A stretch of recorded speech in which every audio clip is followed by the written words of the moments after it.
I'm watching every single Planet of the Apes movie, and today we talk about...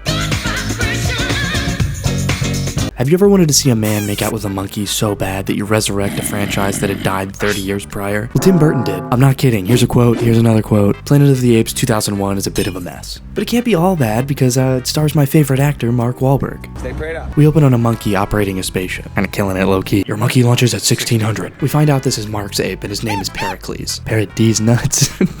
Similar to the rest of the Apes movies, things go haywire very quickly. The space station gets fucking EMP flashbanged, and all the power cuts out. They've hit an electromagnetic storm. There's a rule that all the apes do their reconnaissance missions on this spaceship, so no man-operated flights. Pericles is sent into the storm. He goes off course almost instantly and vanishes. Time for the man of the hour, the action hero Mark, to step up and save his guy.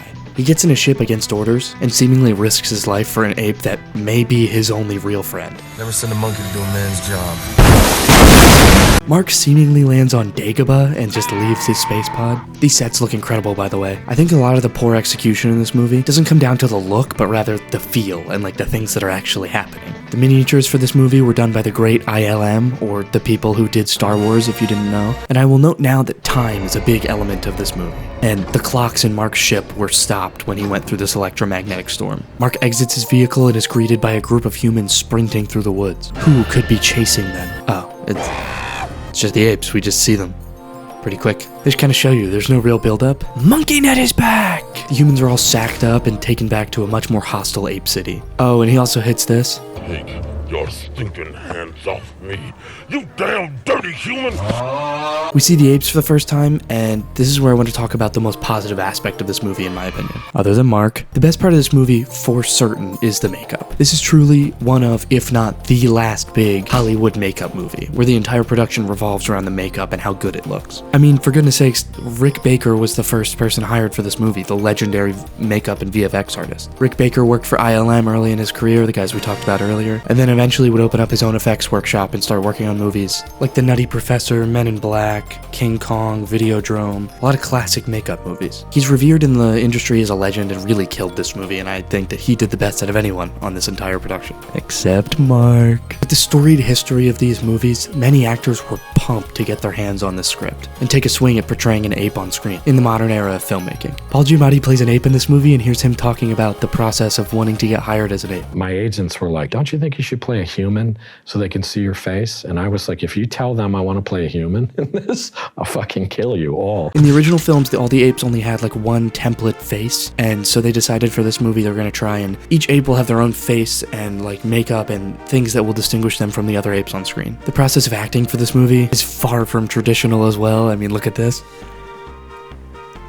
Okay. They had these motherfuckers crawling around the floor and grooming themselves. I also want to take a second to point out that this movie was made incredibly rushed. The final script was locked in the fall of 2000, and principal photography was set to begin. They were given a deadline that the movie needed to be in theaters by July of 2001. Now that includes all of the edits and the post-production and the VFX and cleaning it up and marketing it and everything to distribute a movie, all while filming it in 6 months. Can you imagine how hard it is to film and finish a blockbuster in 6 months? The script was still being changed while sets were being built. All things considered, I can't even believe this movie really came out. But yeah, the makeup in this movie is amazing and they really knocked it out of the park. Mark is put in a cage with the other humans, reflecting the original films, and we see that the rules are the same and that humans can't talk in this universe either. The scene is filled with much more jeering than the originals are, there's kids throwing rocks at them and everyone's kind of just yelling at them as they're taken through. Don't be afraid. I guess humans can just talk, they just didn't for a little bit there. We are now introduced to Tim Burton's muse and girlfriend, Ari. Guys, Tim Burton wanted Mark and the female ape to be romantically intertwined. That's so weird. Here's another quote. Ari is something of a freedom fighter for humankind in the ape civilization. She believes in freeing humans and not just selling them off. Liquid nitrogen cold take here. She's really annoying and a bad character. She buys Mark and another human named Dana, and they work in Ari's house. Ari is the daughter of a senator in ape civilization, so her involvement with humans brings a lot of tension to the ape society, and her family specifically. General Thade is invited to dinner with the senator. General Thade is played by Tim Roth, who had this to say about being in the movie, but he does a great job in the performance. The character is just so shallow that it doesn't really ring through. He hates humans, he wants power, pretty much it. So within the dinner scene, we're kind of established that every single ape there is afraid afraid of General Thade and the power that his family and his name brings. Except Ari, they spar in the marketplace of ideas the entire scene. Before they eat though, they say grace like a big happy family on a holiday. They pray, interestingly enough, to a god named Simos, who they expect to return in the future. There's a bit of tension between Thade and Ari, where Thade wants to court the young lady, and Ari fucking hates him, so it doesn't really work out. Mark and Dana escape with 2 other humans during the dinner. And then we cut to Thade and his crew finding Mark's ship in the bog in Dagobah. Thade just killed 2 of his men brutally. He's in search for unparalleled power, and this ship just might give it to him. Mark and Dana find Dana's family and free them as well, so now they have a little posse. I think it's really funny that they just kind of do away with the whole humans can't speak aspect of these movies, because I feel like it's really integral to the feeling of isolation within these movies, where in the original, Charlton Heston is seriously alone. He can't communicate with others, he can't do anything, because they can't speak. But in this one, it's just kind of like cavemen, but like they speak perfectly normal English. I don't know. It really takes away from the movie for me. Oh, while I was talking, they had ape seduction up. Sorry guys, that's horrifying. I do think that Burton adds a lot of funny elements that the apes are doing just in their day-to-day lives. And it connects much more than the movies from the 70s in my opinion. There's a scene right after this weird like walking in on an ape sex scene bit where an ape just takes off a toupee and puts it on like a little mannequin, and I think that's really funny. It made me chuckle when I watched it. The humans run into Ari on their escape route, and she teams up with them and helps them escape. They're flirting again! Dana's father has been injured, and he decides to like sacrifice homie stock himself so that they have more time to escape. They escape Ape City, and they come back to Dagobah. Mark goes down to look for his ship and retrieve a bag of supplies. We now have entered a plot point that I think is really, really, really stupid, where apes are just horrified of water. I'm gonna look this up real quick, hang on. Oh, guess that's just Mother Nature I'm beefing with then. My bad. They retrieve the bag, but they find 2 dead apes floating in the water. The guys Thade killed earlier. Mark boots up his special device, the Messenger. Okay, bad name. And it says the ship is already on this planet ready to pick him up. Paul Giamatti is back, baby! He stops them and tries to take his humans back in a little fight scene. Then Mark launches off a shot of his gun, and it horrifies the apes. Also, I don't know what kind of gun this is. It just kind of explodes on impact, like a projectile explosion. But he has like a separate flare gun, so I'm not really sure what it is. They take Limbo with them. Limbo is Paul Giamatti's character. Just gonna give an honorary Oscar performance to Paul Giamatti for this, because this is incredible work he's doing. He's the only character in like performance that really does anything for me, other than Mark. And he's like carrying this thing on his back. Until he's just not in the movie really anymore. The gorilla that works with Ari snatches the gun from Mark and smashes it on a rock so that he doesn't use it against them. Kind of weird to add a gun, shoot it once, and then destroy it in 5 minutes. And it's even weirder when you realize there's another one later.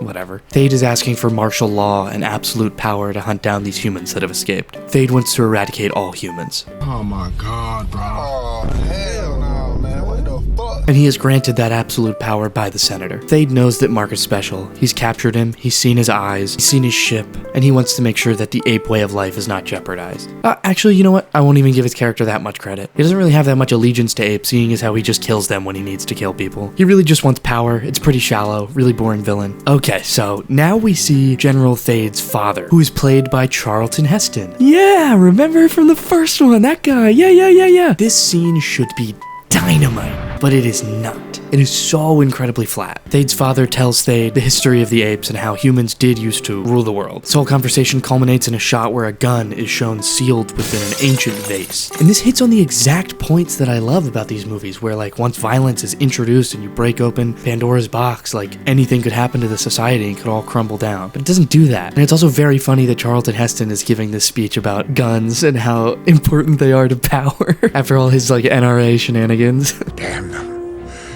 Damn them all to hell. He said the line. Yeah, so they like kinda touch on the idea of guns and violence being the downfall of their society, but not enough to matter, which I think makes this movie much more about the individual apes striving for power rather than what this whole franchise is about, where apes as a society are being compared to human society, and it's sort of a mirror for humans to look at themselves and learn something. So now there's a good portion of this movie where it's just the main characters and their little party walking through the Forbidden Zone trying to get to the ship. It's really boring, man. They say that the Forbidden Zone is where Simos will return when he comes back, their god. They need to cross a body of water, it becomes dramatic because they have apes and whatever. It's whatever. It's really boring. It's not a fun set piece. Get on a horse, the horse sinks, the horse dies, they have to swim across, then they get it, they make it across, yippee, yay, they made it across, whatever. They were gonna make it across either way. Now there's a scene where like they report back to General Thade that they didn't catch the humans, and he just kind of loses his mind and starts jumping around, and I think it's really funny. Guys, please stop flirting. You're scaring me. They go on horseback for the rest of the ride to find the signal that is pinging Mark's messenger, and they finally arrive and see a ruined ship. Mark's ruined ship. Alright kids, now I'm going to teach you a little lesson about time travel. Well, time travel in this movie. This movie was so confusing to audiences when it came out that the DVD came with this little insert that explains the entire timeline and how things happened. Dear Lord, is this confusing. It says in big red text, time does not travel in a straight line through an electromagnetic storm, and then has a really confusing graph that is just a nightmare. Yes, I have the insert, and yes, that does mean I have the DVD. Mind your business. So the wormhole that Pericles and Mark went through at the beginning of the movie sends them through time, but not in the same way. The timeline of who comes out where and at what time are truly just based on when you went into the storm, which is all relative and stupid. We'll get to it later. There's a few more plot points that need to happen before I spoil the rest of the movie through the time travel analysis. We find out that Semos was on this ship and was the first leader of the apes uprising over humans. Mark's entire crew has been killed by apes that were on his ship. Mark feels guilt. He's such a good protagonist. So the next day, every human on the planet just kind of shows up and backs up Mark's cause. And now the apes are on the march, so oh baby, we're gearing up for a big battle. Big final battle. The humans see Mark as this big savior that came down from the stars to save them. Ari visits Thade's encampment and offers herself to him in return for the humans not being slaughtered. He denies and brands her with the human branding on her hand so that she can identify with the humans. Mark sees the ship still has power and he has an idea, a heroic idea from Mark.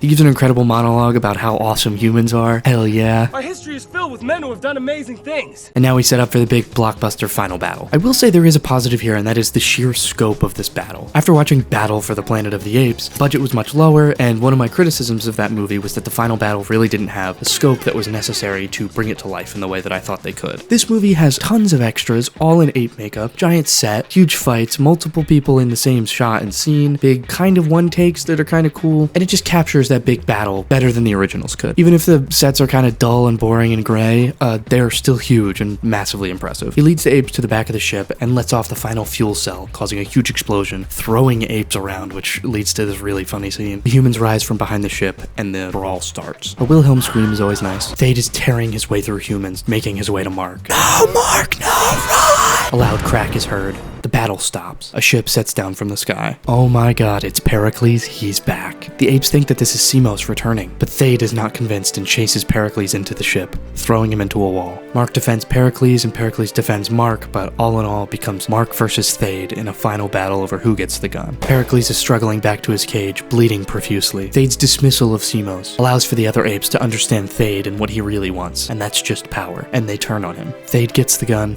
but Mark shuts the door, and Thade is trapped in a glass case. Yay, the heroes won! Oh my god, they're kissing! He kisses the ape! He kisses the ape! Burton got a sick little dream! Wait, Mark's not awesome? Oh no, I thought he was the best! I thought he was the action hero! He kissed an ape!